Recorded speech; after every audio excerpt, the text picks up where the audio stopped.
must be our goal and our guide. And all that we strive for as a human family, dignity and hope, progress and prosperity, depends on peace. But peace depends on us.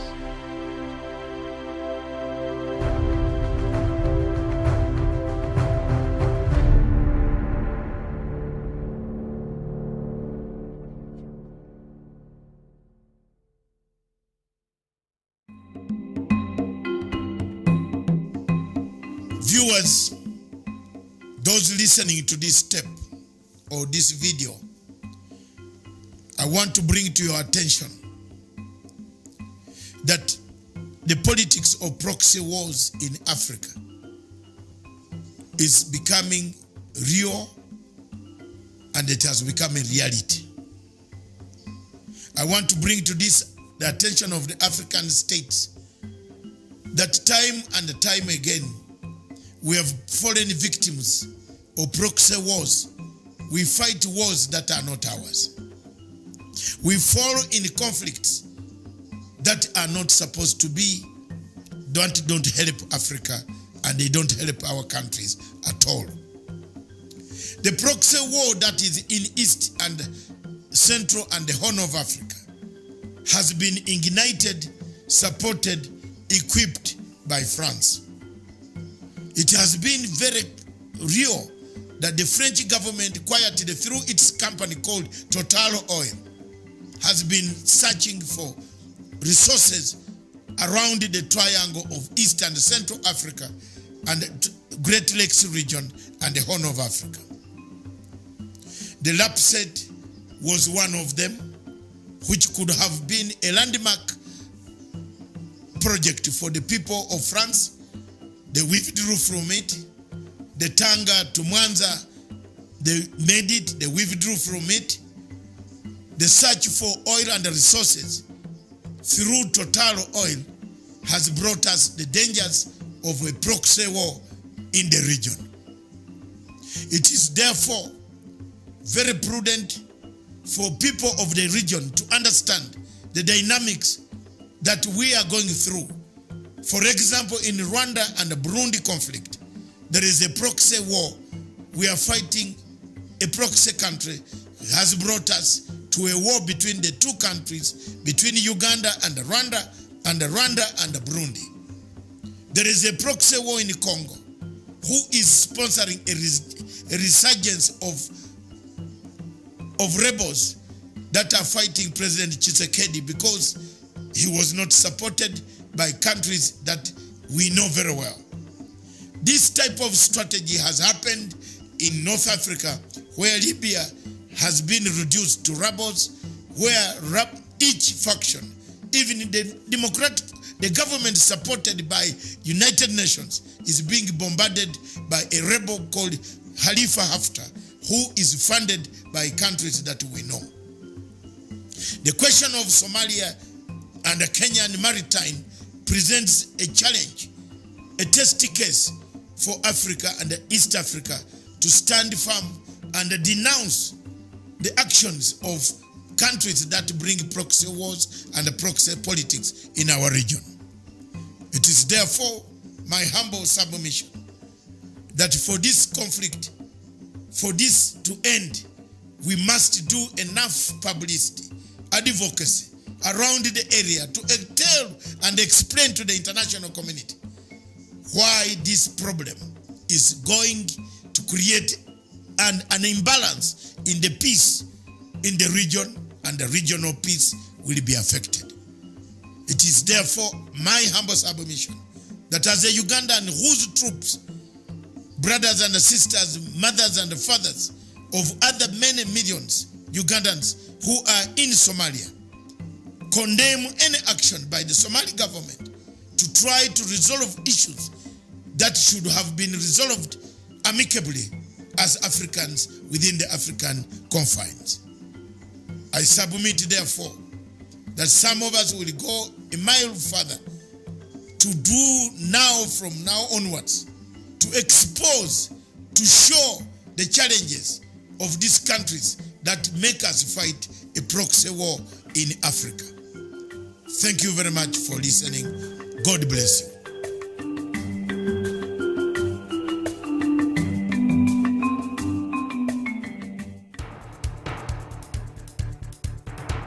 it is ridiculous and it is against the laws of nature that we can have somebody sitting pretty who takes home more money than the credible entrepreneur who is doing actual production of goods and services. We always say it as it is. It is only in this country that when a thief is arrested, you hear elders from their tribe saying, he is our son and he is our thief. If you are deviant Yes. and I call you leader, probably you are already a leader, but you are leading in the wrong direction. We want to see the role of the youth Yeah. in the security, Yes. governance, Yes. and development. The youth that I meet and work with here, you know, we call them the millennials and X's and Y's, this and that. They don't necessarily want to live like their fathers and grandfathers, do business like their fathers and grandfathers. They're more independent, they're better educated, and they're the ones that are making everything move in this region. We look at the issues, we talk about issues that impact people's lives in Africa. The African peoples themselves continue to cheer bad leaders, and because they cheer them on, they continue to be misled. Let me ask you, doctor, would you rather be somebody who does not enjoy so much freedom but you are rich? Yes. Or you'd rather be poor who you are actually imprisoned by the poverty itself? My goal is not to come here and say, I want the majority ownership, I want to own this, I want to own that, I want to do this. My goal is we all make money and we're all happy, and I help build a big business here. Punchline is for Africa, with Africa, from Africa.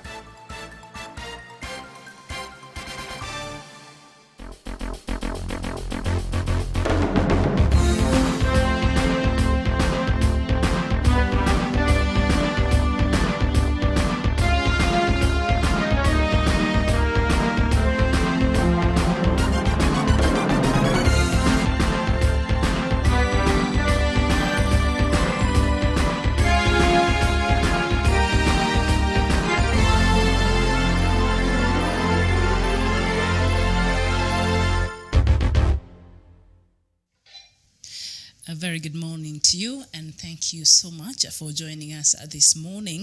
It is the 5th of September on a Thursday here, a bit chilly morning here in Nairobi, 2019.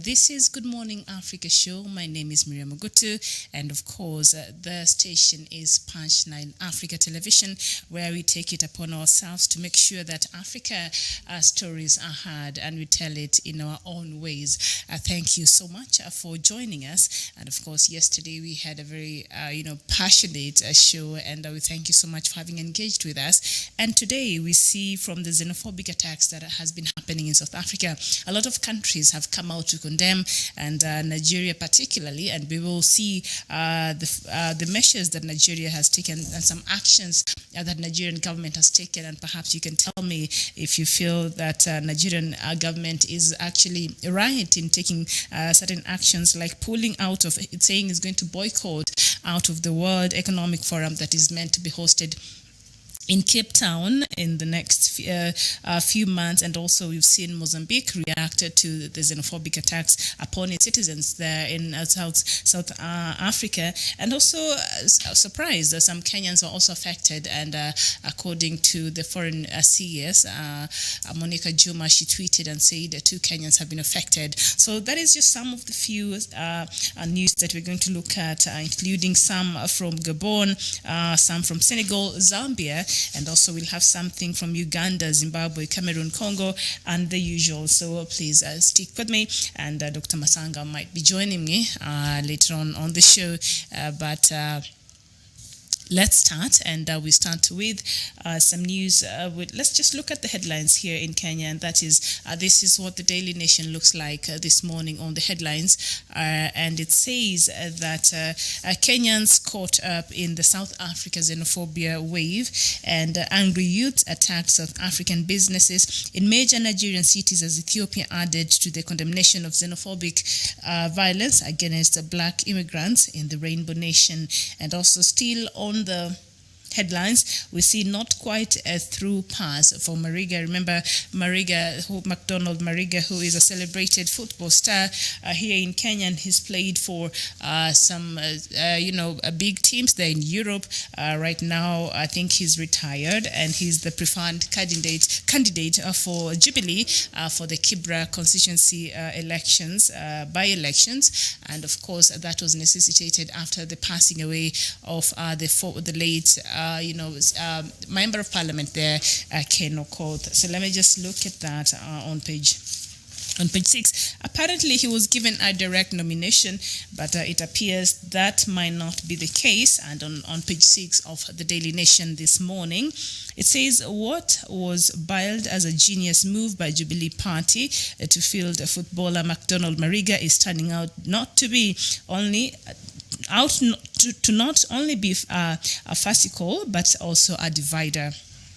Now, Mr. Mariga's choice is facing hurdles among the party's ranks and file, with the latest bub coming from Cherangani Member of Parliament Joshua Kotunyi. And Mr. Kotunyi yesterday said the mode used to pick the footballer's term on Monday by the party's National Elections Board undermines democracy. And speaking at Parliament buildings yesterday, Mr. Kotunyi said he expected the party to subject all the 16 candidates through a vigorous democratic process before settling on the best candidate. So it's not a smooth sail there for Mariga. So apparently he has to go through the nomination process, and there, of course, there are other candidates, 16 other candidates who are also interested in to vie for the same seat. And so they have been complaining, and they're saying it's not fair that Mariga gets to get a direct nomination. And Mariga, he's not even a politician, but the Jubilee has reasons as to why it preferred Mariga as their preferred candidate there to fill the seat that is now vacant of Kibra constituency. But as it is now, it's not going to be a smooth sailing for McDonald Mariga there. So he has to go through a nomination process together with other 16 candidates. And I think that is what even the party laws in Kenya here and the elections law in Kenya here allow, but sometimes in special occasions they are also allowed to give direct nominations. So whatever the Jubilee Elections Board did is not really out of order. It allows, there's a section of the law that actually allows for direct nominations where the party seems dim, but peers, other people are also interested in vying for the same seat. So Mariga might be subjected to go through the same process to make sure if he clinches and becomes the flag bearer for the Kibra seat with the Jubilee ticket, then well and good. If not, then somebody else will represent a Jubilee party, in the coming by-elections for Kibra constituency. So let's see how that will play out. And Kitani, the man I loved, is a fraud. That is the former chief of staff at DP's office, tells court that she did not lure Meru Senator to Naivasha Lodge during Waiguru impeachment motion. So that is a story, like I said yesterday, is one of those stories I really don't like getting so much into it. Makes me a bit uncomfortable, but hey, it's in our newspapers, so sometimes you're forced to just talk about it in passing. So there it is. The case still continues of Meru Senator Mithika Linturi, together with she was a former chief of staff at the DP's office, and Kaitani, and she said they were married, but Linturi has come out to say no, they were just cohabiting, they were never married. So I think she's in court to prove that actually she was married. It's just too much going on, and over there. And still on the front pages of the Daily Nation, Rift leaders accused Raila of plot to stop Ruto bid, and politicians claim move to restore water tower coming hot on the heels of the handshake is yet another ploy to derail Deputy President's 2020 quest. If you want to just get more of that story, go to page 4 and 5 of the Daily Nation, and we will look at the rest in details after I've gone through the news-making headlines in Africa this morning. We still have to talk about the xenophobia in South Africa, and we still have to talk about, if at all you are to realize the dream of Pan-Africanism and Africa becoming one, then come on, some of these things we cannot have them being happening at a day and age in 2019. It is not acceptable. And I was just watching another clip yesterday from social media, and this guy was giving a very passionate talk about the events that has been happening in South Africa. And they said, I mean, seriously, what is it in your mind that tells you it's okay to go against your own skin, you know, your fellow black people? So it's still a conversation that I would expect for us to have. So let me just take us through some of these headlines here in Kenya, and we look at the Star and garbage tenders. EACC finds Sonko link in money trail. Nairobi governor seems to be in trouble, and yesterday he was being grilled by the Anti-Corruption Commission. And Nairobi governor was interrogated on Tuesday, for more than 8 hours and denied all allegation leveled against him. So let's just look at maybe a bit of those allegations that were leveled against the Nairobi governor, Mike Mbuvi Sonko there. And Nairobi governor Mike Sonko allegedly pocketed up to 20 million Kenya shillings from a lucrative garbage collection contract that now threatens to end his 9-year political career. And Ethics and Anti-Corruption Commission detectives claim that some of the firms that won the 357 million Kenya shillings tender wired more than 20 million Kenya shillings to Sonko's bank account. However, the money was not paid directly, but through proxies and sister companies in what sleuths believe was a calculated move meant to avoid raising suspicions. On Tuesday, Sonko was taken through a marathon 8-hour grilling at Integrity Center, where he recorded 30 different statements. He denied receiving any money and all other allegations, insisting that he was not involved in the procurement process. So there it is. I think they're still continuing with investigations, and Sonko is said to have pocketed illegally 20 million Kenya shillings from the people who were given the garbage tender to, take the pick garbage from across the city, and he's said to have benefited from that, and the money through proxies was being deposited in his account, and so he's there, and let's just see how that will play out. It goes against, if you're a civil servant or you're a public servant, you cannot be in business with the office that you represent or the government that you work for. That will be a conflict of interest. So I think that is all they're trying to look at was by any chance Sonko, have benefited, and that he will have a case to answer in case they find that indeed he benefited from the guys that were given tender by the Nairobi County government to, pick the garbage across the Nairobi County. And of course, also on the Star, on the front page of the Star, we see Ruto, Uhuru in proxy wars over Mau Forest. Like the differences in Jubilee over the looming Mau evictions have escalated into a proxy war between President Uhuru Kenyatta and DP William Ruto. Their allies have been issuing hard-hitting statements on whose authority the evictions should be executed. If you want to get the details of that story, just go to page 4 and 5 of the Star newspaper. And still, on the Star, they still have the Kaitani Linturi story. I will not even get into it again. And yes, so there it is. And now the Standard newspaper. And Kerry, this is what the headlines says here this morning. Kerry goes after 7 governors in 13 billion Kenya shillings tax row. And the governors include Nairobi Governor Mike Sonko, which apparently owes KRA 4.5 billion Kenya shillings. Kiambu Governor Ferdinand Waititu, which apparently owes KRA 3.2 billion Kenya shillings. And Kilifi Governor Amason Kingi, he owes 2.05 billion Kenya shillings. Migori Governor Okoth Obado's 1.3 billion. Muranga Governor Mwangi Wairia 1.02 billion, and the Homa Bay Governor Cyprian Awiti is 765 million. Turkana Governor Josephat Nanok's bill is 455 million, and the agency goes after county chiefs who owe billions of shillings in unremitted taxes And when you read this name, a lot of the governors there, they're just usual suspects, a few, apart from a few there that we've read. So Nairobi governor there seems to be in another trouble with the Kenya Revenue Authority, together with Kiambu Governor Ferdinand Waititu, which I'm not really surprised. And of course, Kilifi Governor Amason Kingi, they are owing KRA 2.05 billion Kenya shillings. And Migori Governor Okoth Obado, he's also there. He seems to be a man who cannot really stay away from trouble. So there he is, there with trouble with KRA, that is the Kenya Revenue Authority. And they've not been remitting their taxes. So that story is on page 4 of the Standard newspaper. And still on the headlines there in the Standard newspaper, and dozens of teachers fired as TSC crashes NAT resistance. And also something else, the dead man shows up in court in 40 million Kenya shillings land case. And he continues to say a court was told he died 9 years ago and was furnished with his death certificate, but he has now turned up seeking to be heard in a dispute over land he sold. Oh my goodness. So apparently he was dead. In Kenya here you can get anything, I guess, if you have the money, even a death certificate, which is very unfortunate. So there it is. That is just in a nutshell what we have on the Kenya's dailies here. But of course, and now let us just get back to what is happening across Africa. And I'd like for us to start, of course, with South Africa.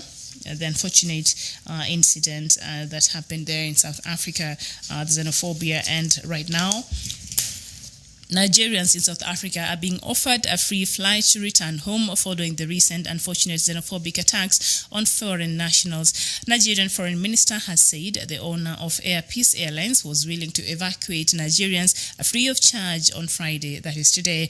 The attacks on foreign-owned businesses in South Africa have angered many Nigerians who feel they are being unfairly targeted.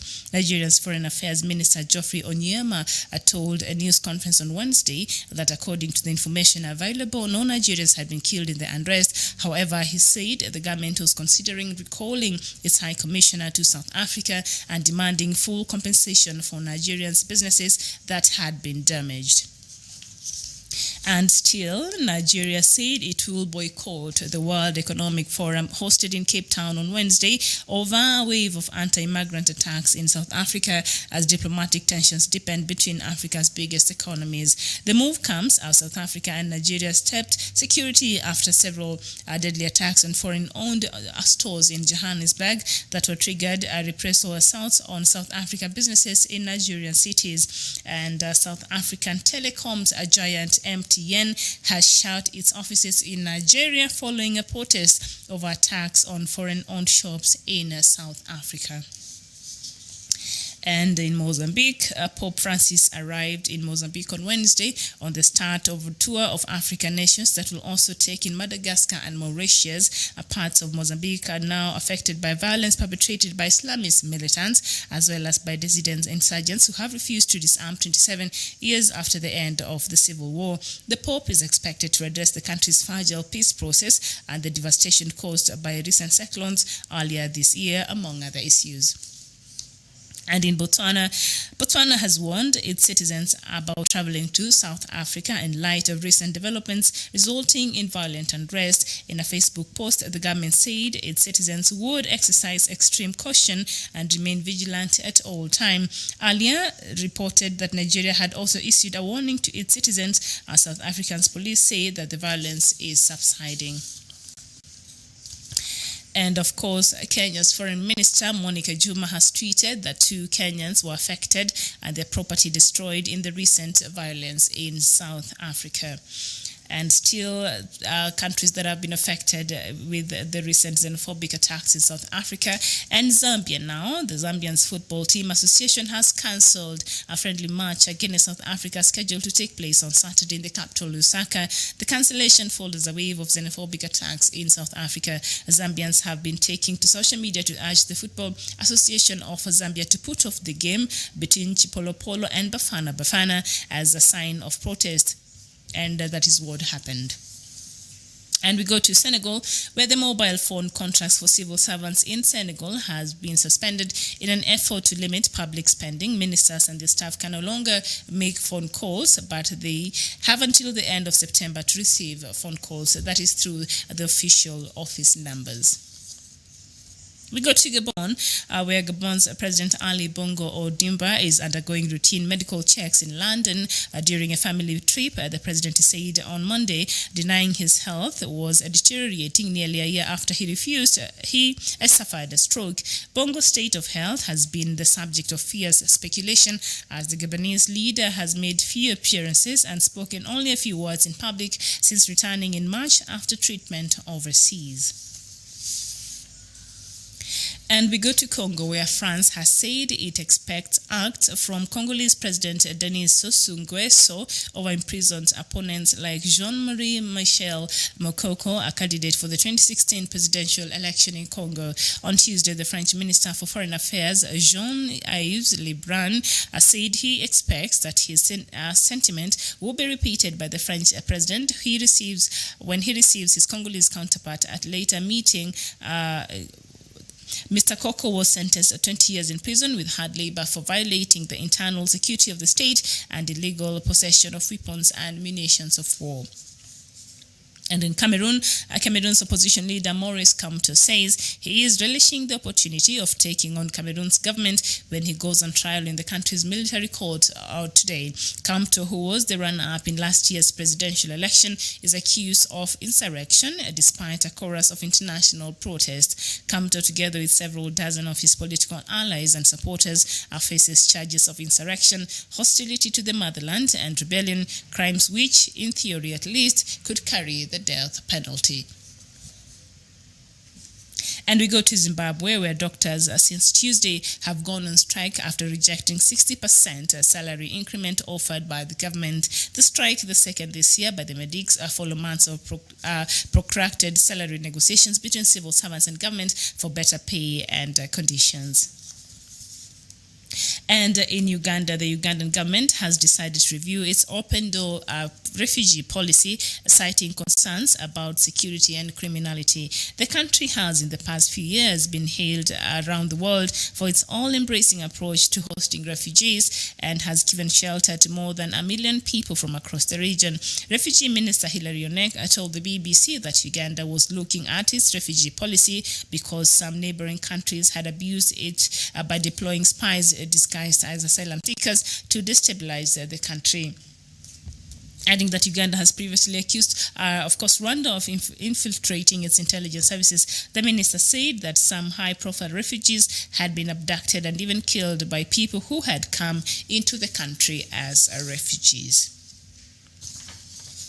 And we go to Tanzania, where a city resident has filed a constitutional case with the High Court of Tanzania questioning the legality of the presidential term limit in the country. According to the law, a president can serve a maximum of 2 terms, which each attracts a 5-year-long term years. Mr. Patrick Desidelius Mgoya is questioning the legality of Article 40, subsection 2 of Tanzania's constitution, which provides for a term limit for the president. He argues that by setting a term limit, Article 40, subsection 2 of the Constitution is violating constitutional provisions that empower citizens to exercise their rights and freedoms to taking part in public affairs.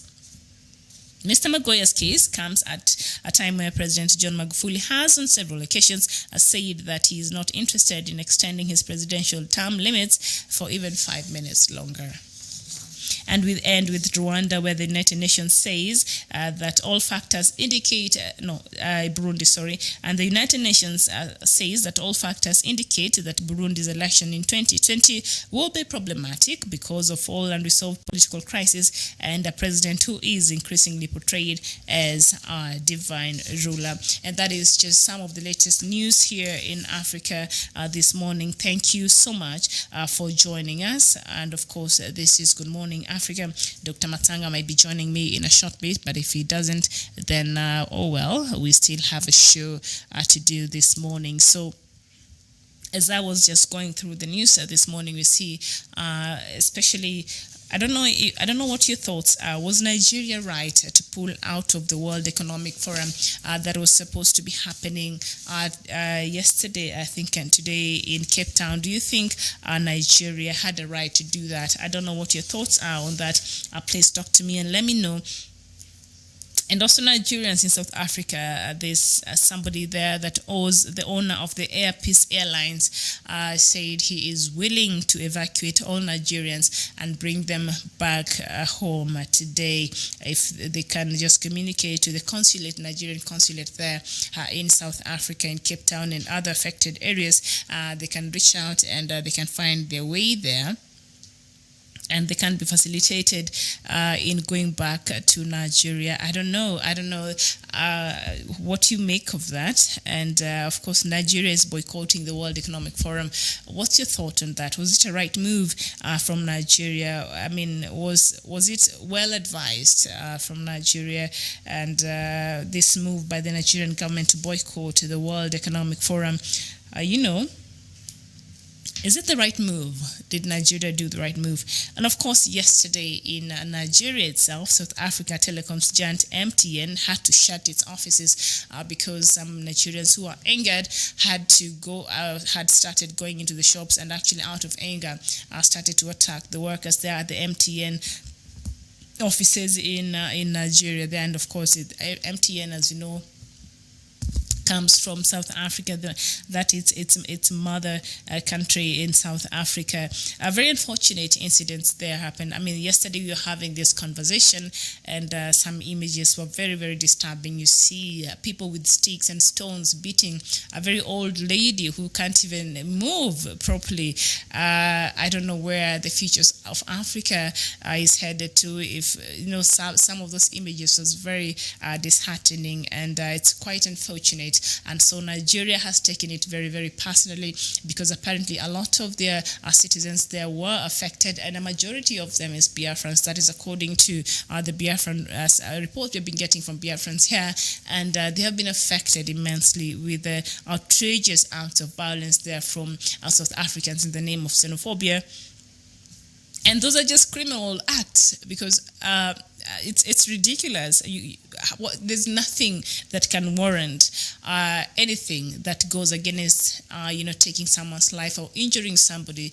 It's not acceptable. It's not okay. And so Nigeria there has pulled out of World Economic Forum. They said they will not participate because it was happening in Cape Town. I want to know, is this the right move from Nigeria? And they are doing it as a protest against the brutality that was meted against its citizens there in Nigeria. But also, as I said, they are very interesting to note is majority of this were Biafrans there, so, and the rest of Nigerians. So just let me know your thoughts on that. Was the move warranted? Was it okay on Nigerians' part to pull from the World Economic Forum in Cape Town that was happening yesterday? I think it's going through today as well. Quite unfortunate incident there. Not only that, Botswana, which which country was supposed? I think it's Botswana was supposed to be having a match there in Nigeria. In South Africa, a friendly match there in South Africa, but now it had to stop. It was supposed to be happening this coming Saturday, but they've said no. They don't feel safe in going to not Botswana, but Zambia. Zambia Football Association cancelled a friendly match that was supposed to be happening there in South Africa because they're worried for their safety there. And the Chipolopolo was supposed to be playing with Bafana. Bafana, one of those two teams in Africa are very celebrated in their football prowess. But now look at that. The xenophobia that happened in South Africa has made Zambia even cancel a friendly match that was supposed to be happening on Saturday there in South Africa. I don't know. It's just insane. Those images, I'm still traumatized by some. Even I bumped into some videos on social media until from yesterday. yesterday I've not even been to social media. I don't even know what's happening because it's just very disturbing what is happening in South Africa, and I can't even find words, to express my disgust as an African, and very shameful, and how the world is looking at us. We can't even love each other. We can't even unite and see each other as the same and just love each other. It's ridiculous. It's ridiculous. And as I said earlier, I was watching a video, was it yesterday? Yes. And this person, I think from the United States, but he's black, I think he's African. And he was saying, how do you hate your own skin? Who taught you to hate your own skin? Who taught you that, your own skin was... Because when you're beating your fellow black person, it's your own self. When you're violating your fellow black person, you have a fear, because what is xenophobia? That is the fear of a foreigner. How can a black person be a foreigner? This is your own people, your own. This is your own. So it's ridiculous what is happening there in South Africa. So let me just know your thoughts on that, and if there's still some new happenings there. I've really stayed away from even seeing images or videos from those unfortunate events in South Africa. But if there's anything else happening there, please let me know. Benjamin Kanu, good morning to you, and thank you so much for watching us. And yes, the move by the Nigerian government to pull out of the World Economic Forum that is supposed to be taking place there in Cape Town from yesterday. Nigeria said they will not participate, and as well, the owner of the Air Peace Airlines has given his plane and has said he wants to bring back Nigerians home, evacuate Nigerians back home. And yesterday, as we were having the Good Morning Africa show, some of our viewers here started engaging, and one from South Africa said, the reason why Nigerians are attacked is because before they came to South Africa, there was no drugs, there was no thuggery, there was no. And I'm thinking, come on, you cannot. I don't care what it is, but you cannot blame. You cannot make excuses for a bad behavior. You cannot say it is because of this, that is why this is happening. That is not true. And they were not fighting. And it was a very heated argument. I think by the time we were finishing the show, the argument was still continuing there. Nigerians very angered by, those sentiments from that South African who said the reason why Nigerians are being attacked is because they brought in drugs, they brought in insecurity, they brought in all these things in South Africa. And a lot of Africans there were actually correcting this South African and said, no, that cannot be true because, even a recent report, I think, cited Cape Town as one of the most unsafe cities in Africa, actually. So you cannot make excuses for something that is inexcusable. You cannot make excuses for that. Nothing warrants taking someone's life. I mean, nothing completely. And the brutality. Did you see those images? Very old women, very old men, somebody fleeing with very young children. Like, seriously, what type of insecurity are these people posing to your country? And that was not one of the reasons why they were even fighting the so-called foreigners. It is because they're feeling that the foreigners have come to South Africa and have taken the few opportunities that are there for the South Africans. But also when you start looking at that and just keenly even investigating those kind of thoughts, these opportunities must have been there before these foreigners came to South Africa. They must have been there before these foreigners came. So what was South Africans doing, not taking a chance and exploiting these opportunities until foreigners had to come to South Africa, saw an opportunity, and they were able to take that risk, and they made something out of it to support themselves and to support the economy of South Africa.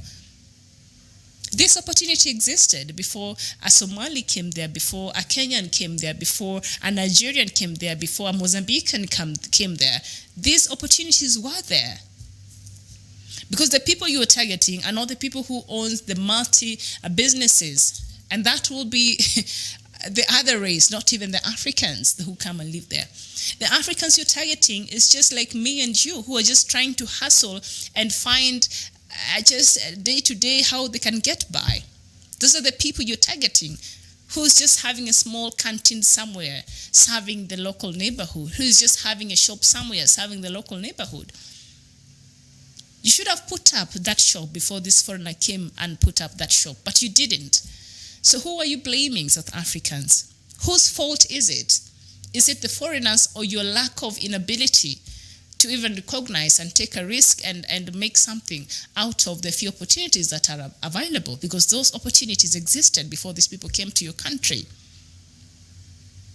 So that has advised, and that move has angered a lot of African leaders. And of course, we saw yesterday a statement by the AU chairperson, Mr. Musa Muhammad, and it was very, it did not hold any weight. You would expect a very strong condemnation, but also now I understand because, Ramaphosa is he a vice chair or something in AU, I think. And so perhaps that, maybe that's why the AU leadership has not come on very, very strongly. But you expected something like AU to really condemn this madness in its totality and it's in the strongest terms possible. But that really lacked, but I'm not surprised. AU, moments where you expect AU to rise up to the occasion and actually show leadership in this continent, that is the moment they fail us the most. And they did that in the wake of the xenophobia attacks that happened in South Africa and the criminal activities, because these people are criminals. That is what they are. Walking around armed with very crude weapons, attacking people who are harmless, who don't have weapons, who are not armed. That is unacceptable. And as Africans, we should condemn this bring our voices together and condemn these acts of criminality and violence against our fellow Africans. It is not okay. It will never be okay. And it's such a shame. And Michael Lokpali saying, good morning. I'll always comment on these issues that is going on in South Africa. The problem we have in Nigeria today is tribalism. Nigerian government don't want to say or act active because the most victim in South Africa is Biafrans. But let me tell you something. If it is cow that kill in Nigeria, you will hear that from Aso Rock speaking with authority. All right. So Michael Okpala there is saying, you know what, the reason why the Nigerian government, but the Nigerian government has taken issues, and actually on Tuesday it sent a delegation to the South African government and said, you know what, whatever is happening, it's not okay. And but there have been reports that Biafrans have been the most affected Nigerians there because they have the ones who have been fleeing the war and the attacks they have been facing in their own country. And so they went to Nigeria, to South Africa, and there they're being attacked again. And there you go. You're saying if it was cows being killed, then the government would have come out to speak very strongly about it. All right, there you go. So, and also now I'm just thinking, Michael, I don't know what your opinion is on this. So, the owner of the air, Peace Airlines, who is a Nigerian, is offering to offer a free air service to Nigerians to evacuate them, to bring them back to their country. But how are you going to bring back people to their country where they were unsafe and they ran away from? So the Biafrans especially are caught in a catch-22. They cannot exactly go back home because it's not safe to be at home in the first place. That's why they ran away. And at the same time where they ran away too, they're being attacked. They're not safe there. So I don't know how that will augur. I don't know how that will work out. Will the Biafrans accept to take this free air, evacuation back to Nigeria? I don't know. You let me know what your thoughts are this morning. And Eddie Ndembele, you're saying you're watching from Dark City in Bulawayo. Thank you so much. And at Obechi in Lemeke, you're saying this is all about greed. The only thing that Biafrans has done is that they are smarter in business more than their enemies. Yes. And John Clark, you're saying African countries should take recession on South Africa. I think, yeah, and John Clark, I think this is something you've been talking about, I think, from the other day. And you know what, to some degree, I agree with you. Until other African leaders and countries take a stand against what is happening in South Africa, much might not happen. Much might not really happen, but I don't know, the move by Nigeria to pull out of the World Economic Forum, the move by Nigeria, but this owner of the Peace Airlines are willing to evacuate Nigerians back home. I don't know, will this be such moves? Will it really prompt the government of Cyril Ramaphosa, to act more and to have very punitive measures against the South Africans that are meting violence to other Africans? Will it trigger some change? Because this happened, I think, sometimes back in March also. There was also some xenophobia attack. It happened, and it has been happening. And in 2015, it was worst. And now from the images I was seeing, I don't know, perhaps this will beat all the records. It is terrible. So it has been something that has been happening, even in previous governments in South Africa. But there seems to be that no punitive measures are taken, and so there's nothing really that really can curtail them, because the price that they have to pay is not too high. It is something that they can risk, and after things have cooled down, they can still go back and start this madness again. So what is it that should be done? If you were to even perhaps advise the president of South Africa on some of the actions that should be taken against these few elements in South Africa that think that are killing other Africans in the name of nationalism, while we're here trying to preach Pan-Africanism, and Africa is one and we love each other. But with such things happening, really, a dream of having one Africa, that is long gone. Look at that old lady. Surely, look at that old lady. These people who are beating her, and the police, I can see several police officers standing there at the back there. Look at that old lady from that photo. This is quite disheartening. This is quite unfortunate. You're beating an old woman who is old enough to be your mother or your grandmother. For what? It's quite unfortunate. That image is quite unfortunate. And these men who are doing this, it's just terrible. You don't do that. Look at that. Look, that man is strong enough to look for some work somewhere in an industry somewhere and do something and hustle his life and do something with himself. Instead, what does he do? It's very unfortunate. It's really, really very unfortunate. Those images coming there are from South Africa. So different African countries have given their reaction. We've seen the Zambian football team has cancelled a friendly match that it was supposed to have there in South Africa on Saturday due to security concerns. So perhaps it will be rescheduled for a different date. And Mickey Bank, you're saying you're really making a lot of sense. South Africans have lost it and they will suffer for this in the future. Thank you. Michael Okpale saying, are you bringing them back to Nigeria whereby the police and military are killing us in Nigeria? I think, Michael, you are from Biafra. And the only problem in Nigeria is divide. Let Biafrans go, because Nigeria government are not there to protect the humanity of Biafrans outside the country, even in Nigeria as well. So coming back to Nigeria is more killing from Nigeria's government. And Mickey, you're saying, in as much as we are condemning the actions of South Africans, I think this is a great opportunity, we Biafrans, to come back home and take back our land from these evil leaders and restore Biafra. Okay, thank you so much for your sentiments this morning, because, okay, fine. That man has said, you know what, I'm willing to give my plane to bring back Nigerians home. But when you bring back Nigerians home, who a lot of these are Biafrans, which home are you taking them from? The home that they ran away from, that they were not safe in the first place, the home that was never home in the first place. They were never meant to feel safe. They were never meant to feel at home. So a lot of Biafrans have taken off. We see them across the world, and some of them had a safe haven there in South Africa. Look at those images there. And now you want to bring them to which home? Back to the insecurity, back to their tax. It's quite unfortunate there. So just keep writing to me, and as you do, please let me know where you're watching us from this morning and your sentiments about what's happening there in South Africa, the xenophobia, and how it has affected even the image of South Africa. I don't know how South Africa is going to recover from this. Perhaps they have before, and maybe at that point, no action was taken.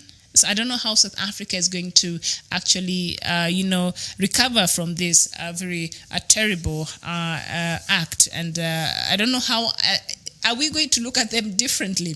When you meet a South African, you feel some type of way, you know? And I know not all South Africans are like that, but, this has gone beyond. And so I don't know how the relationship with South Africa is going to be, especially with the rest of Africans and especially with Nigeria, because it is the Nigerian government is not very happy about what's happening, and some borders even was closed. I think it was in Mozambique, it was closed there. And Joseph, you're saying South Africa has lost their image at large. I don't know if they'll be able to redeem themselves from this madness, because that is what I call it. You cannot beat yourself. You can't, because a black person is just like yourself. You cannot fear, because xenophobia, what does that mean? The fear of a foreigner. Your fellow African cannot be that foreign that you fear them. It's the fear of something, the fear of a foreigner. You cannot fear someone to the point that they're such a threat to your life that you decide now, I want to kill them and maim them. It's quite unfortunate. And the looting, the bad manners that comes with that, I think South Africa has lost it. And how they're going to redeem themselves in the African map and the world map, I'm not sure how Cyril Ramaphosa is going to do that. But at this point, the rest of Africans have had it. Reports are coming, even 2 Kenyans were affected there. The properties were lost. The Foreign Affairs Ministry have not said whether they lost their lives or not, but he just tweeted and said 2 Kenyans were affected and they lost their properties. Perhaps they were beaten, I'm sure. And so I know Somalis are also caught up in that mayhem, because a lot of them has found abode there in South Africa. So it has affected a lot of us, not just the Biafrans, not just the Mozambicans, not just the Zambians, the Zimbabweans. They also are very, very much affected, because they make up the majority, the 70% of the other African nations. There are actually Nigeria. Zimbabweans, Zambians, and Mozambicans, together with Zimbabwean. With Nigerians. And Buhari, of course, there the tweet, he said, I'm sending a special envoy to President Ramaphosa to share our deep concern about the security of Nigerian lives and property in South Africa, and to ensure that the South African government is doing everything within its power in this regard. And what has South African government done? Really nothing much. And President Cyril Ramaphosa is there. He tweeted yesterday and he said, the people of our country want to live in harmony. Whatever concerns or grievances we may have, we need to handle them in a democratic way. There can't be no justification for any South African to attack people from other countries. That is, I don't know. I don't know what effect that would have. That is a tweet from President of South Africa, Cyril Ramaphosa. It does not even carry weight. And perhaps that's what explains why we might even have experience another xenophobic attack very soon. A tweet from a South African president. It doesn't. Our people want to live in peace. South Africans want to live in peace. So are the Africans who are there in South Africa, because South Africans are also elsewhere. They also work and live elsewhere across Africa and in peace. So other Africans who are residing in South Africa also deserve to live in peace and to be protected by the South African government. And there are people there who they have the legal status there as refugees, as migrants, and they need the assurance of the government of their protection and their well-being. And that tweet from South Africa's President Cyril Ramaphosa, it's very, very what I would call cosmetic. It does not hold any water there. So there you go. Let me know what you think. And Ugo, you're saying most of black South Africans feel the same way. You need to go to their blogs. Okay. All right. And how do they feel? Please let me know how they feel. And Aqua Uba, you're saying the only situation to this problem is to free Biafrans. All right. So I think, because Biafrans right now are caught in catch-22. Somebody has offered a plane there to bring them back home. But I'm just wondering, I've been wondering since I read that tweet, to which home? A home that they were not safe before, that made them flee to go to another country. You want to bring them to which home? All right. So I think the issue of Biafra has to be sorted, and the agitation of Biafra has to be heard. And, for Biafrans even to be able to come back home. So they're caught in this mayhem, and they don't even know where to go, because home is not really home. Home is not safe. Home is not comfortable. At home, you don't get what you can even get in other countries, which is quite unfortunate for Biafrans there. They find themselves in this situation. And so our thoughts and prayers are with the people who were affected during this madness called xenophobia there in South Africa. And so in other news, Rwanda, just keep writing to me and just sharing with me your thoughts. And in other news, the United Nations now is saying that all factors indicate that Burundi's election in 2020 will be problematic, and because of unresolved political crisis and president who is increasingly portrayed as a divine ruler. So Burundi is meant to be going to its elections next year. Remember, they don't even have the money to conduct the elections. I think the president last year, towards the end of last year, appealed to Burundians to he formed a kitty where everybody, all the citizens in Burundi, you're mandated to actually be putting some coins there. I don't know if it's change or what is it. You put out a kitty, it's called election kitty, to help in, carrying out the elections 2020, because the government cannot afford to carry out its own elections because it does not have the money. And because of Burundi's relationship with a lot of, especially the foreign countries, so it cannot get even help in terms of organizing its own elections. So Burundi finds itself in problems and is also facing a lot of financial difficulties right now. So elections are coming up in 2020, and according to the United Nations report that was done recently in the situation in Burundi, remember, it has closed almost all United Nations offices there in the country. It closed down the United Nations Human Rights Office there. It says, you know what, peace has returned in Burundi, and we don't need this body here telling us what to do. So it closed down.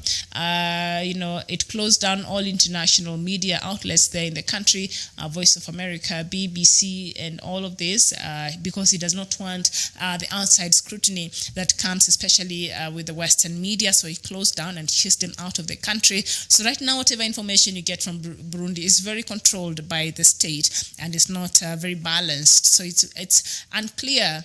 Unless you visit the country, you cannot really get the exact feel of what is really happening in Burundi. But what we know for sure is that the country is going through a very difficult financial times, and is experiencing a very difficult financial times even as they prepare for the elections in 2020, of which a United Nations report has poured water into and said, you know what, the country is not even ready to go to free and fair elections because of certain reasons. And they gave about 8 points.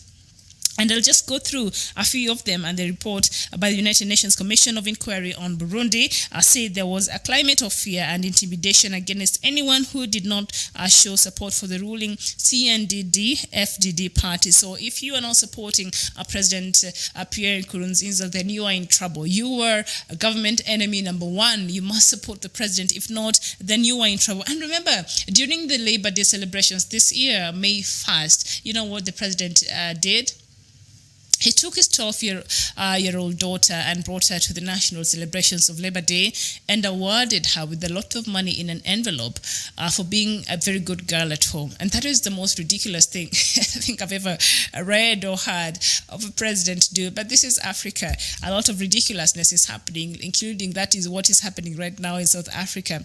We take stupid to another level in our leadership sometimes, and in what is happening right now in South Africa. I think that is just foolishness taken to another level. You cannot do certain things. But there you go. The Burundian president in May 1st rewarded her daughter with an envelope full of money because she was being a very good girl at home, and he did not award the workers of Burundi. So that tells you the level of ridiculousness there in the Burundian government. So if you do not support the ruling party, then you are a public enemy number one. And police, security forces, and the ruling party's youth league, the Imbonerakure, had continued to commit serious human rights violations, including killings, disappearance, torture, and gang rape of people allegedly opposed to President Pierre Nkurunziza. So these are just some of the things that the United Nations report on Burundi are pointing out, that is just setting grounds to an election that will be full of fear, that will be full of intimidation, that will not be free and fair, that is already surrounded and marred with a lot of human rights abuses. If you speak against the president, the Youth League is going to rape you. The Youth League is going to torture you, is going to maim you. And I've always wondered, what are other leaders, especially in the East African community, doing in terms of bringing to account Mr. Pierre Nkurunziza? They could, back into the wall, and because it's only the East African community that seems to be very favorable towards him. SADC refused Burundi's. They had requested to be part of SADC, and they refused him. So it's only East African community that favors Burundi at this point. So I believe with that they could use that as an incentive to demand for some of these things in Burundi, electoral changes, human rights abuse records to be changed, and they could put for Burundi certain numbers of things that they want for Burundi to meet. But then again, I stop and look at some of the East African nations and their own records on electoral reforms, on obeying the law, on human rights abuse, and you realize, that is the reason why they cannot hold Pierre Nkurunziza accountable, because even with them, they don't have the moral authority. A few of the countries here in East Africa and other countries in Africa, they lack the moral authority to hold President Pierre Nkurunziza to account over the abuses that are happening there in Burundi. And so, and also some of the things that this United Nations report pointed out is the freedom of press has become a fiction. Yes, as I mentioned there earlier, all the foreign presses from that were in Burundi, they were closed, their offices were closed, and they were told to leave Burundi.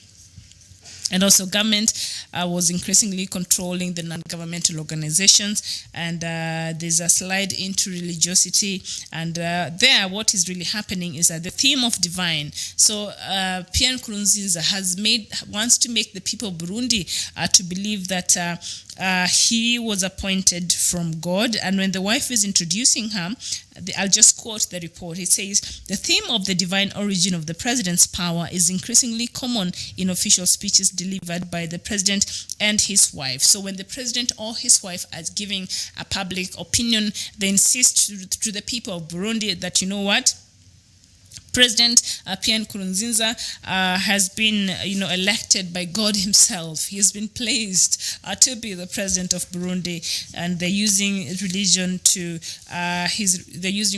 exert their, ruling powers on the people of Burundi, which is not acceptable in any democratic country. But Burundi and the democracy, these are two things that you cannot mention in the same sentence. So there we are. And something else that really caught my attention this morning, a country that has been known as a hub for peace and stability and tranquility here in the East Africa countries. Outside of Kenya, we have our own problems. But, Tanzania has been known to be very stable, very, the leadership has been very focused. But also now, a city resident has filed a constitutional case with the High Court of Tanzania questioning the legality of the presidential term limit in the country.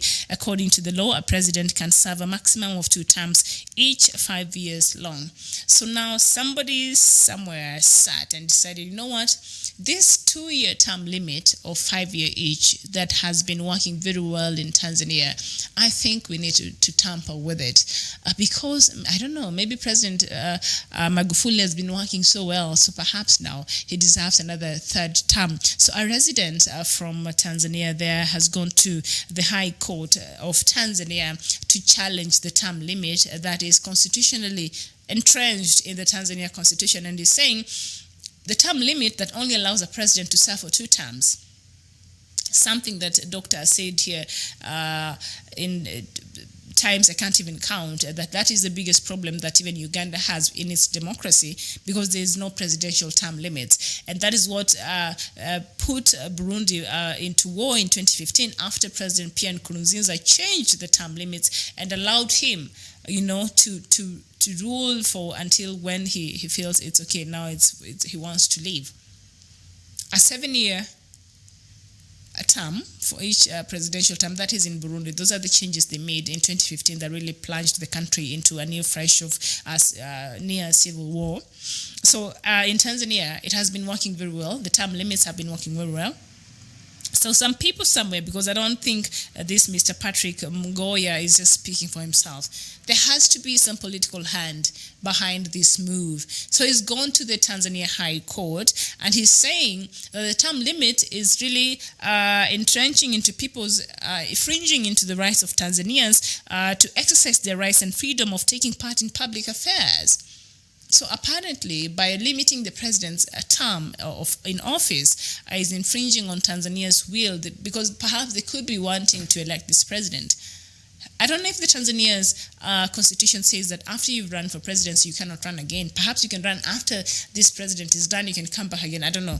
I think that is what Vladimir Putin did in Russia. It works there like that. You can always vie again on a later date. But in Tanzania, I'm not sure. And if you're there and you know what the constitution in Tanzania says, please let me know. But this changing of term limits that is, contained in Article 40, Section 2 of the Tanzania's constitution, which provides for a term limit for the president, he's saying that it's not okay. So I don't know what will be your thought on this. Tanzania nowadays has been in the headlines for all reasons. And, President Magufuli's government has been blamed, especially when it comes to its record on human rights. He said his government has said not to be very good in that. And there are things you could not hear coming from Tanzanian stories. And now you hear a journalist has been detained without trial. Somebody has been kidnapped when they were driving. An opposition figure has been kidnapped when they were driving to their rural area. So you hear reports there and you wonder, what's really happening in Tanzania? And now you come and you read such sentiments that this person is going to the High Court and is going to change Tanzania's term limit.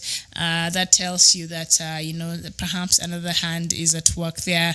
And Ugo, you're saying most of Black South Africans feel the same way. And I asked you to let me know what is it that they're feeling the same way about what you can share with me, and I can share with the rest of our viewers. So there it is, new developments in Tanzania there, and somebody has gone to court and challenged the 2-term presidential limit. That is according to Article 14, subsection 2 of the Tanzania Constitution only allows for the president to do 2 terms each, 5 years after that retire. And something very interesting to note there is President Pombe Magufuli has come out on numerous occasions and said he does not even wish to serve as the president of Tanzania 5 minutes longer than his legal term. So he's not interested in serving more than the terms that he has been allowed by the Tanzania Constitution. So you wonder who is really pushing for this term. There has to be somebody behind this such a move. Somebody cannot just wake up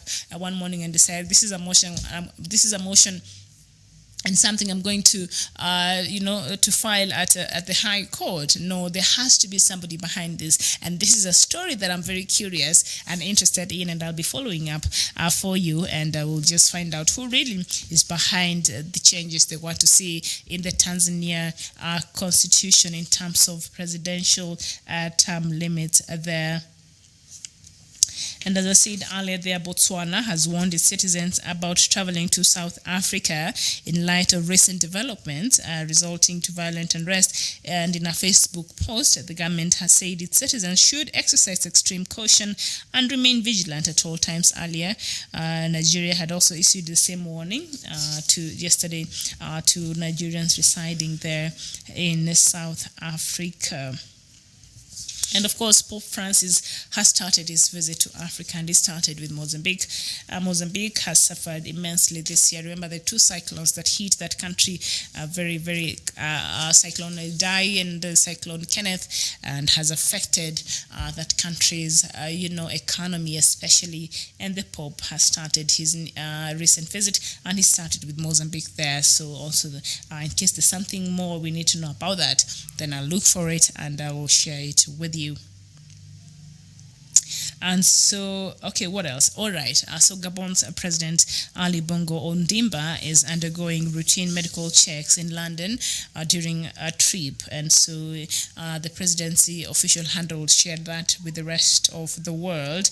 But also the Gabonese presidency has castigated a report suggesting that President Omar Bongo Ondimba had been admitted to a London hospital as his health deteriorated. This is a story that ran in the Bloomberg, the Bloomberg television and website, and they'd say that the Gabon president, had traveled to London and was admitted, but the president has come out and said, you know what, he's just there for a routine checkup. Remember, he suffered from a stroke last year, somewhere in October, and since then he was in Morocco recuperating and receiving treatment. And there was an attempted coup, if you have forgotten, in January in Gabon that failed miserably. I think 4 very inexperienced young army soldiers there went to a radio station and made some announcements, and they were killed. I think 2 ran away, but they were killed. All of them were killed. They were neutralized there by the Gabon army. And so it has not been very easy there. And also, I think, was it on Monday that I was reading a report there? There is a citizen in Gabon that has gone actually to the court and is requesting the court that to see that President of Gabon is actually declared to be medically fit. They need to see, like the Gabonese needs to see the president's medical reports and see if at all he's really, really fit to lead them as the president. So he went to court to make sure to compel the court actually so that president's medical reports are made public. I don't know if that will be possible because if you know the history of Gabon as a country, then you would know that the Bongo family are entrenched in whole structures in Gabon. They have been in power. Ali Bongo took over from his father, Omar Bongo, who had been the president of that country for 40 years. This man had led that country for over 10 years. So in total, the Bongo family have led Gabon for over 50 years. So tell me, which government institution are you going to go that you're going to find favor against the president? I don't think that is even possible in that country unless, the residents there get really tired as they did with Robert Mugabe or as they did with the Sudan President Omar al-Bashir. But until then, Gabonese seems to be, there seems to be some discomfort or discontent, but it's not aired very publicly. So when this person went to the court to compel the court to have the president make his medical reports a matter of public, and so that Gabonese can see whether their president is fit to rule them or not, I don't know if the court will obey that or if they'll actually able to get the exact results. So the presidency came out on Monday and castigated that news that ran in Bloomberg a news outlet that suggested that the president had been indeed, he was admitted, and they came out and said no, he was not admitted. He just went in for a checkup, and he left there for what they call a family holiday there, a family trip in London. That is what the official presidential communication is saying. Mr. Bongo is there with his family for a family trip, so it's not even an official presidential trip. And after he came back to Gabon in March, he's not made much of public appearances or performed a lot of his public duties as the president of things that he was supposed to be presiding over. He's not been able to do that. And so that's why Gabonese are really worried if at all Mr. Ali Bongo Ondimba is actually able to lead them as the president of Gabon. And as I said there early, the Bongo family has led Gabon for over 50 years combined with his father, Mr. Omar Bongo, who led for 40 years before he died, and his son, came to power. Dennis Okello, nice to see you this afternoon. And you're saying there is one fact that even Dr. Matango will agree with me on. The concept of democracy in Africa is foreign, and it is growing. As Africa, we are doing exemplary well. Hence, you're trapped whenever we have good leaders like Kagame, Uhuru, and Magufuli. We are contemplating about going the Putin way on good leaders while extending their term limits. The worst part of extending term limits comes with pathetic leaders like Nkurunziza. I really agree the good leaders should be retained at all costs. Really, but they can always go and come back, take a rest, see how, give another opportunity for another person, and then come back. Because there's also been an issue when it comes to Africa and its democracy, the third term dilemma.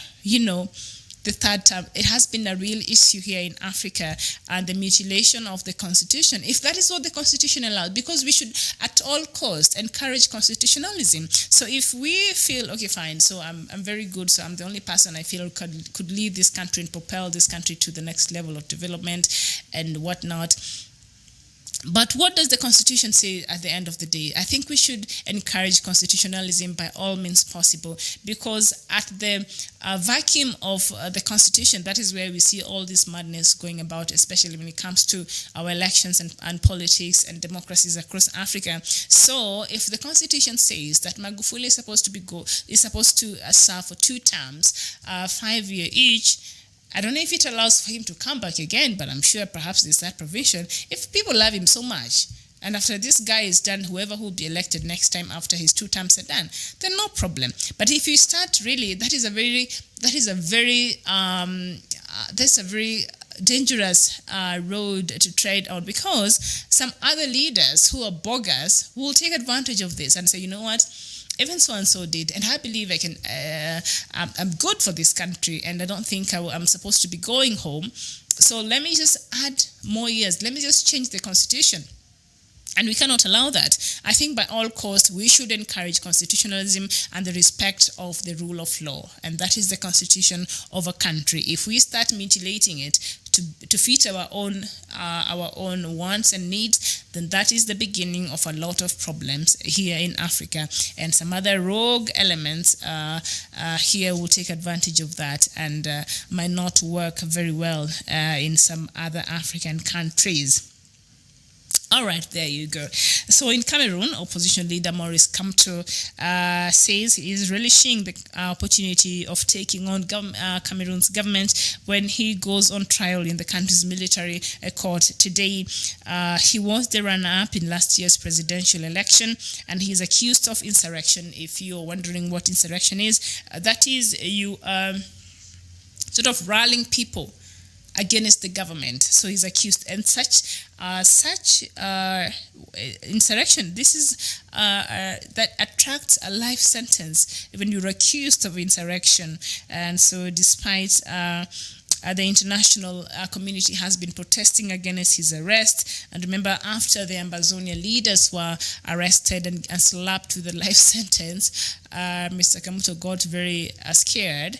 And he has a French lawyer who is representing him because he's being tried at a military court, which is wrong because he is a civilian. And also, they use French over there in Yaoundé, so he had to get a French lawyer, actually from France. And so he was beseeching his lawyer to try to speak to the French government and so the French government can speak with Paul Biya and say and make sure he does not face the same fate as the Ambazonian leaders faced by being given a life sentence. That I think so far they've gone ahead and they're going to appeal.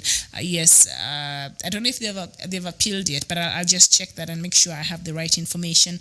And so he's saying he cannot wait to go to court actually and challenge the government in some of these accusations that are being leveled against him. And Kamto, together with several dozen of his political allies and supporters, faces charges of course, insurrection, hostility to the motherland. So they've been hostile to Cameroon. That is ridiculous. Rebellion, crimes which, in theory at least, could carry a death penalty. So Kamto there is having his day in court today. And might I just add, it is a military court that is supposed to be trying. That's a martial court. It's supposed to be trying the man in uniform, not a civilian. But, Paul Biya's government has decided that is where you're going to be tried there in Cameroon's military court. So he's facing the court today, and I'll bring you the latest on that and give you the report tomorrow in the Good Morning Africa show. So we've heard here time and time again, Dr. Matanga say that Uganda is the only country that allows some refugees from some countries to just come in without having any documentation. But right now, the Ugandan government is feeling quite different about its policy, and it's saying now it has decided to review its open door refugee policies, citing concerns about security and criminality. The country has, in the past few years, been hailed around the world for its all-embracing approach. So it has been embracing all refugees and hosting refugees from different countries that have been affected, especially by the civil wars, and has given shelter to more than 1 million people from across the region. And Refugees Minister Hilary Onek told the BBC that Uganda was looking at its refugee policy because some neighboring countries, and I'm sure, I think this is he's directly referring to Rwanda. And there is a pact they made in Angola just the other day, and Rwanda and Uganda have had very frosty relationship, and they've been trying to really fix it. But I don't know such sentiments whether it will help in getting the two countries together or just bringing them more apart. Because he's saying that Uganda was looking at its refugee policy because some neighboring countries had abused it by deploying spies disguised as asylum seekers to destabilize the country. He's referring to, of course, Rwanda, because Uganda has accused Rwanda of planting spies in the country and to spy on them to the Ugandan government on the behalf of Rwanda, and to destabilize the country. And Uganda has previously accused Rwanda of infiltrating its intelligence services, and Rwanda has also been accusing Uganda of nearly the same thing. So it has been a back and forth between these two countries, but for the past 3 weeks, they've been working in restoring normalcy in these two countries, but with such sentiments from the Refugees Minister Hilary Onek. I don't know how Rwanda would receive that because right now they're working on their relationship, these two countries. So I don't know if sentiments like this would only create more harmony, or I don't know how that will work there for Rwanda and Uganda.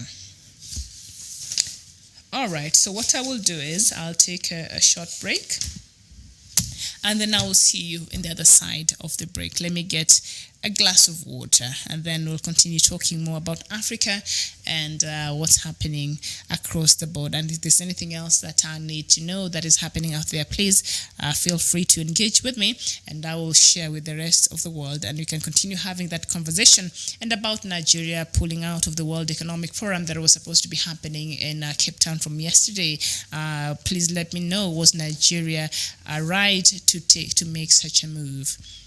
Let me know your thoughts on that, and let's engage after I'm back from the short break. This is Good Morning Africa. My name is Miriam Agutu. Please don't go too far.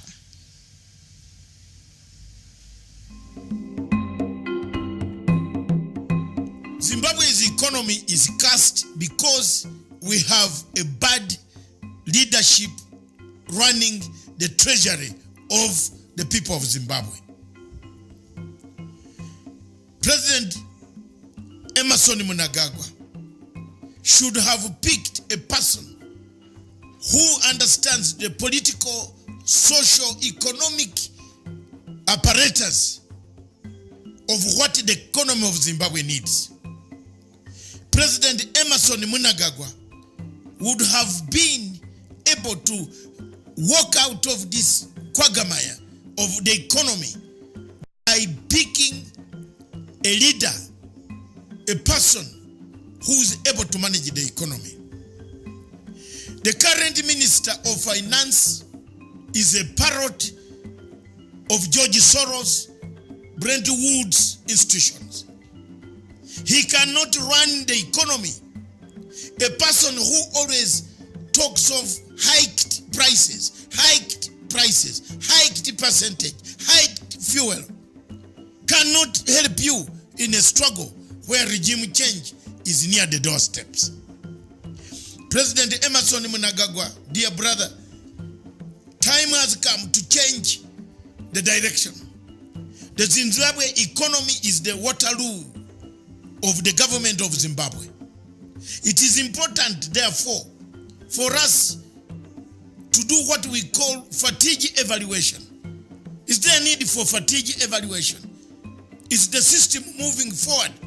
Is there an investment that is coming as it was, as people were willing to come with investment? It is very shocking at this age that America is piling pressure and sanctions on Zimbabwe, that the same American people, through a proxy, send one to be the chairman of Zimbabwe Reserve Bank, or the Central Bank of Zimbabwe. I want to ask, what is this that we Africans get confused when it comes to the direction of our own policies? Here is a country that has hammered sanctions, and here we are. We have got their own native coming to manage our and micromanage our finances to find out why we went wrong. But then he's not going to tell America to remove sanctions before he manages the same place. Are we cursed? I believe the people of Zimbabwe, I believe the president will look at this and review the appointment of Mr. Mark Holzman. Mr. Mark Holzman can be very good in Rwanda, but he cannot be very good in Zimbabwe. He will bring you the mobs and the millions of people on the streets of Harare if you allow him to run your economy or your finances. Thank you.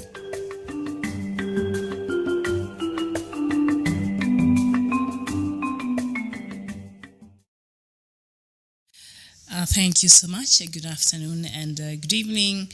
Good morning, depending on where you're watching us. It is good afternoon here in Kenya, and thank you for joining us. And so, yes, we still, I think, have to talk about this xenophobia that has happened in South Africa, and because we have a special show at 8 p.m. today on The Punch, and we will look at this extensively and perhaps give you the chronological events that have been happening surrounding this xenophobia in South Africa. And I see here on the Daily Nation on page 29, let me just read a few information there about what happened yesterday. And it says, angry youths attacked South African businesses in major Nigerian cities as Ethiopia added to the condemnation of xenophobia, violence against black immigrants in the Rainbow Nation. In a statement on Facebook, the Ethiopian Ministry of Foreign Affairs said it condemned the heinous acts of violence perpetrated against foreigners, including our citizens in South Africa. So a lot of Ethiopians were also affected there in South Africa. And Zambian's Foreign Minister Joseph Malangi told the BBC that South Africa must bring the violence to a halt. And I think that is how the rest of Africa is feeling about this madness that is happening in South Africa. And on Wednesday morning in Zambia's capital Lusaka, people protesting against the attacks raided a South Africa-owned supermarket. Now, this might not be the right move. I mean, a tooth or an eye for an eye will leave the world blind. So we see there Zambians also went to retaliate and they went attacking some South African businesses in that country, and we've also seen in Nigeria. Will this retaliatory acts really help in quelling down the situation or bringing sanity or even what will it solve any problems, if at all? I don't know what your thoughts is on that. And of course, it continues to say that students at a nearby university had said they would boycott lectures in order to demonstrate. That is in Zambia, because a lot of Zambians were really affected by those unfortunate events there in South Africa. And angry youths took to the streets in major Nigerian cities to attack South African businesses in retaliation, forcing the authorities to deploy additional security. And also, like I mentioned there earlier, telecom giant MTN shut its offices in Nigeria as the Abuja government warned its nationals against going to South Africa. So we see it has been a rapid, there has been a lot of reaction from what is happening there. And there, just on the side, there says supporters of the ruling Zimbabwean African National Union, ZANU-PF, demonstrated and waved flags outside the Cape Town International Convention Center, where World Economic Forum Africa meeting is taking place yesterday. So we see is the ZANU-PF. ZANU is the leading, ZANU is the Zimbabwean African National Union, the PF.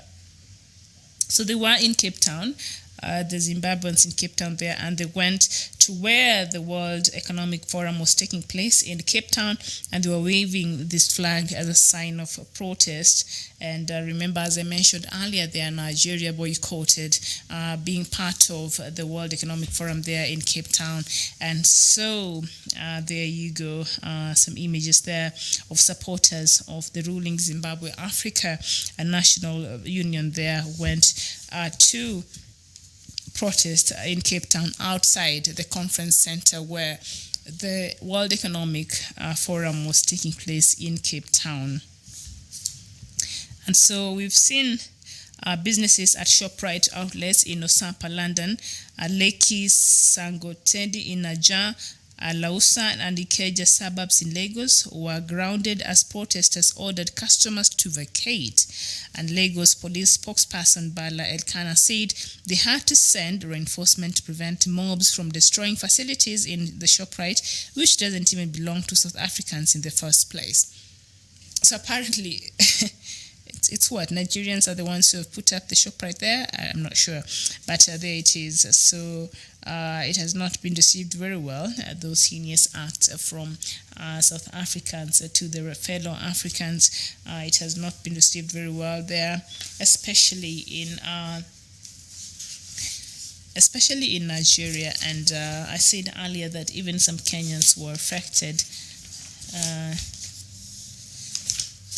Some Kenyans were affected there. And let me just read a bit of that. And says Kenyans in South Africa were last evening demanding compensation after some of their compatriots lost property to looters in xenophobic attacks. The Kenya diaspora in South Africa, KEDASA, said it was working with the High Commission to formally ask South African authorities to compensate them. The demand came after it emerged that 2 Kenyans were among the dozens of foreigners who incurred losses to the violence that started in Gauteng province, the administrative region where the commercial capital Johannesburg is located. KEDASA said the victims were law-abiding people running businesses in the area of the city known as Melvan when a mob descended on the establishments, looting and burning them down. So apparently Kenyans also there lost a lot of their wealth there, worth 200,000 rand. That is about 1.4 million worth of investment. And this is perhaps something somebody has been, this is all their life saving. Somebody decides, you know what, I have a dream of having this, of creating this business, so I will save for it. So they use all their life savings. As you, if you read the story, you will realize that. And then they decide, let me put up some businesses here. And then somebody just wakes up and just comes and burns everything down and destroys everything that you worked for all of your life. I think it's quite unfortunate there. So yes, and it's quite unfortunate. And as I said earlier, let me just look at some also. Of course, Bishop T.D. Jakes was in Nairobi here for an enterprise, an enterprise conference here, and we saw that. And of course, earlier I told you there are KRAs going after the governors here. So at 8 p.m. today, please, I hope you can join us. We will talk about this xenophobia in length today with Dr. Matanga. He appears to have been caught up. He was busy taking care of some businesses, and I don't think he'll be able to make it here on time. But at 8 p.m. we will be here, and we will look at what's really happening and the latest in regards to the violence in South Africa. But for right now, I don't think there's much to talk about. So how about we meet here at 8 p.m. tonight for another edition of The Punch. So be prepared and be ready.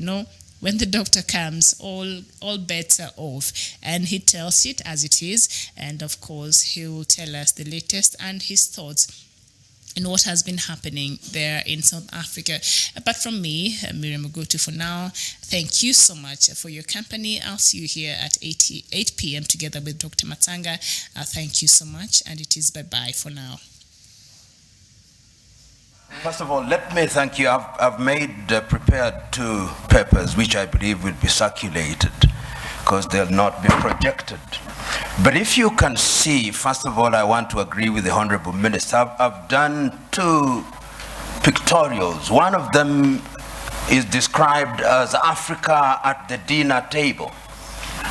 And if you look at Africa at the dinner table, Africa is on a plate and it is meat.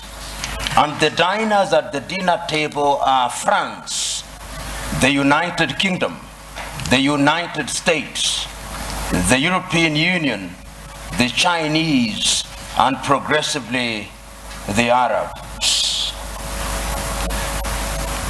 And my second picture is the African hotspots. It's not visible from there.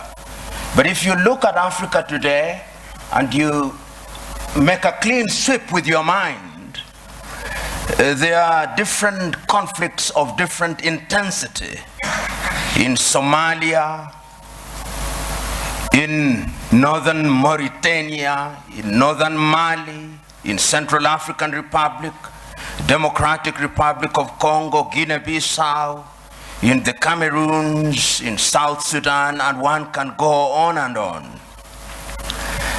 And there is a sense in which Africa has always been alive to the question of interference. I will refer this audience, particularly those who are starting, to take time and read the 32 odd speeches that were made in the month of May 1963 by the then heads of states and government of independent African states, the 32 of them.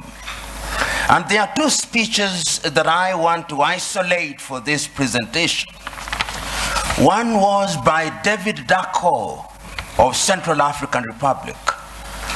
And in thanking Emperor Haile Selassie and Kwame Nkrumah on that day, he said that we must never forget that the colonial power has not left us. We must recognize that he did not go willingly. And if we don't check them, they'll come back again. And what would little Central African Republic do against them? Today, he is right. Today, if we remember the activities of France and how they have propped up the regime of Jean Bedel Bokassa, he was right. Today, as the Honorable Minister has indicated, Africa remains the only continent in the world that is referred to in these terms, Anglophone, to mean that we are a sphere of our erstwhile colonizers.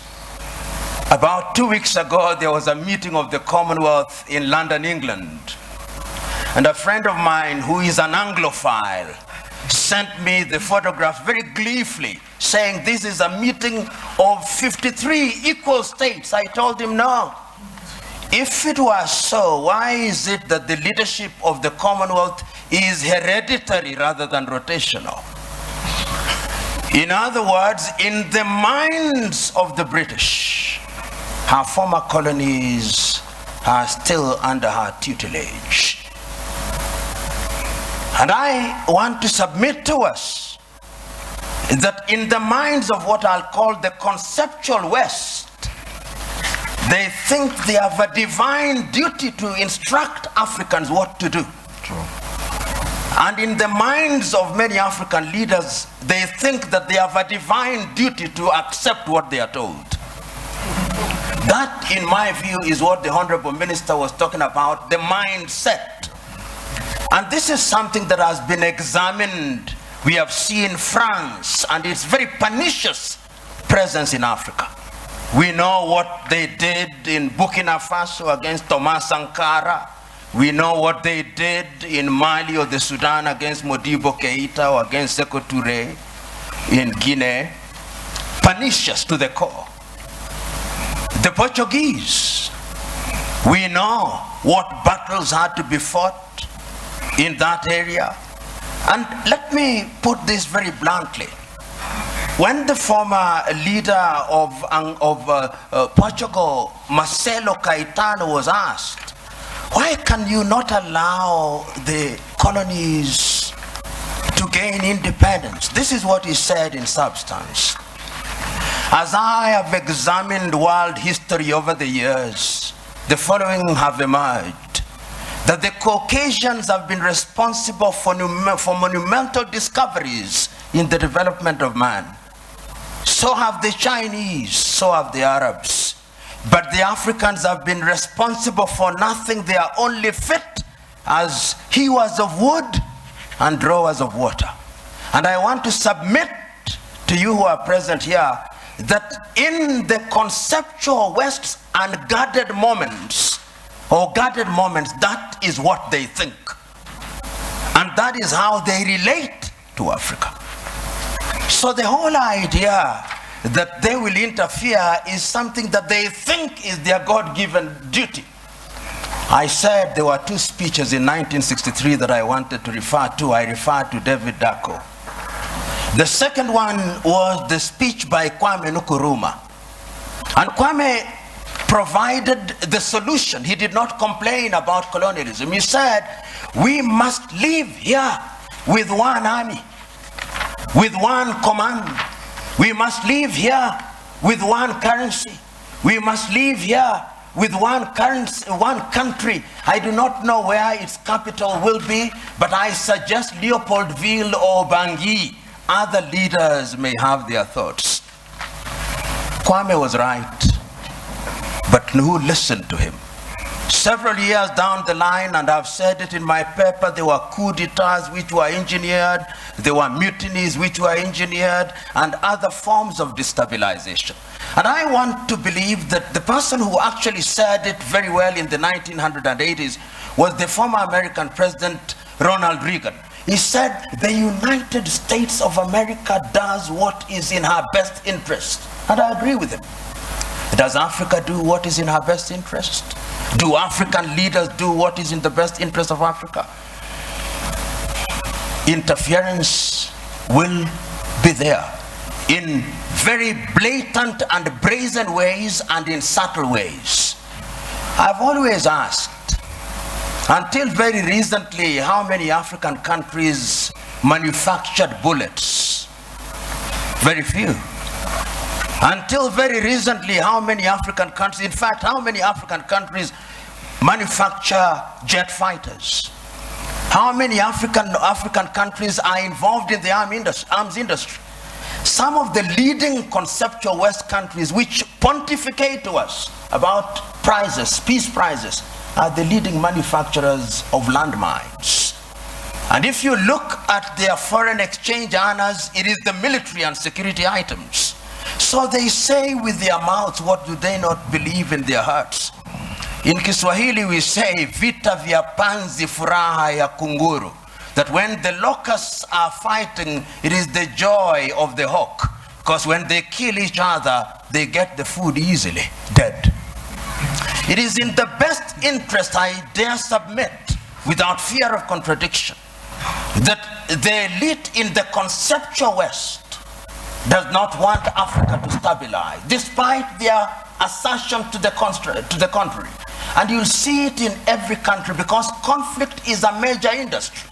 Today, you look at South Sudan and the many peace conferences that are being held, but if you ask who supplies the arms, who provides safe havens, it is the conceptual West. And when I use the term conceptual West, I'm saying that it extends to countries which are geographically not in the West, like Australia or Canada. So I'm submitting in answer to your question, Joe, that interference is there, and it is part, to use this old cliche, of the neo-colonial project. The neo-colonial project requires that Africa must remain within the sphere of influence of these states. Today, if you look at the United Kingdom, which has left Europe, one would have thought that those are their cousins and that they should sit in comfort with them. You will now see their involvement being de-emphasized in Europe and their interest and appetite growing towards the Commonwealth. Because in the Commonwealth, they are the major domos. They'll tell us what to do. In Europe, they have to grapple with the Germans and the French, and they don't like it. That is the unspoken bit of it. The French also are in Europe, but the Germans are too strong, and they don't like it. So they want to hold Côte d'Ivoire, Gabon, and tell them what to do. I do not know how many of you saw the press conference that was attended by President Macron of France and Nana Addo of Ghana. And when Nana Addo spoke as an African should, you could see the body language of the French president. How dare this man speak this way? In other words, I'm saying that interference is the mother's milk of European economies. But to answer your second question, they have their own recruits who Professor Philip Nying'ura will be speaking here. To use the old vocabulary of those days, they have the people you call their compras de bourgeoisie. You must remember. The compras de bourgeoisie are Africans with black faces, but essentially they are doing the bidding of these powers. They are the ones you'll find them in different spheres. And they will be present. They are in your cabinet, but they are actually representatives of the foreign intelligence agencies of those countries. We know this. If you look at the declassified papers from the United States, we now know that some of leading cabinet ministers in many African countries were working for the CIA or some Western agencies. So you are sitting in cabinet, and in these days of the mobile phone, they are possibly texting their masters in Europe and America. So interference is also exacerbated by these compras de bourgeois for their own benefits. And it has never changed, Honorable Minister. In the early days of slavery, they gave some of the chiefs mirrors and alcohol. Today, what they give them are flats in Paris or in Dubai. And that is what makes them undermine Africa. The third mode of interference is through institutions. Look at the competition as it is now. There is a new entrant into the market that is called China. China is very subtle. Many people wrote the obituary of Rwanda in 1994. 20 years down the line, it has been demonstrated that Africans can actually do it.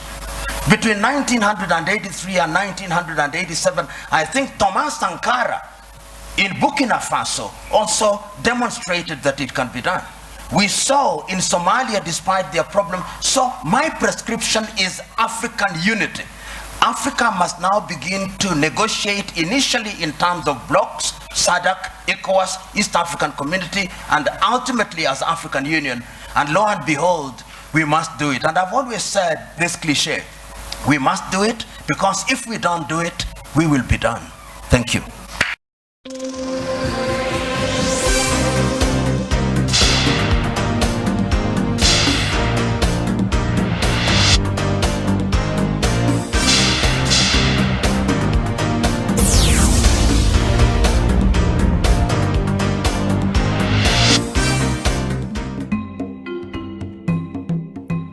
Today, Africa, we see a lot of uprisings, planning for uprisings, plotting for uprisings in several African countries.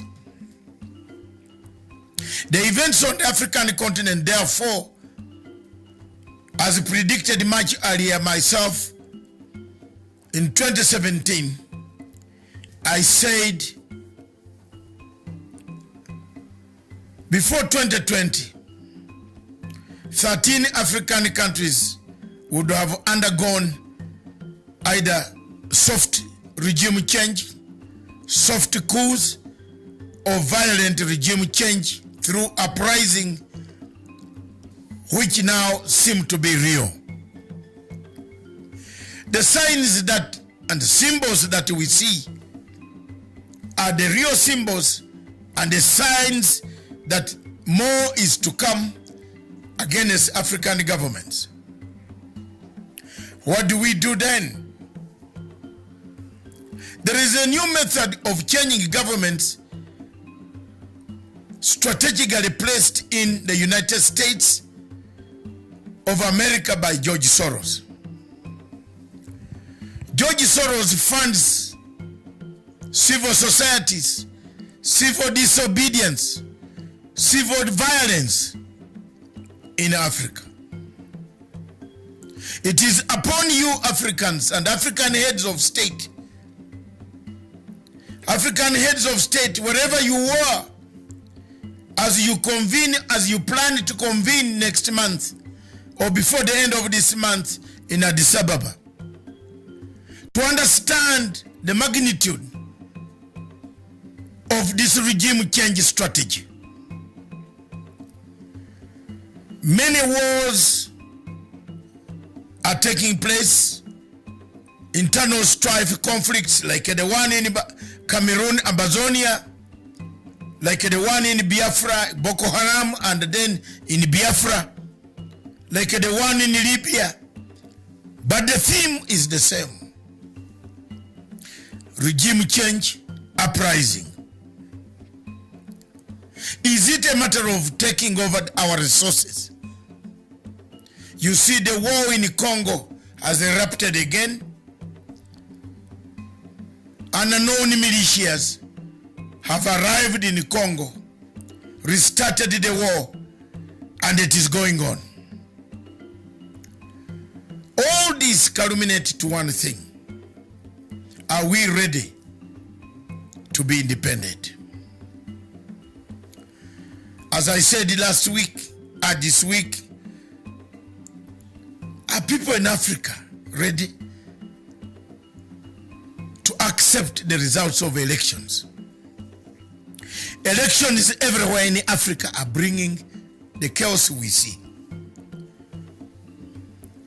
The people of Africa seem to be divided after elections or before elections. Is Africa ready for elections? Do we need elections in Africa? If so, are we tolerant enough to accept the results? Are we ready?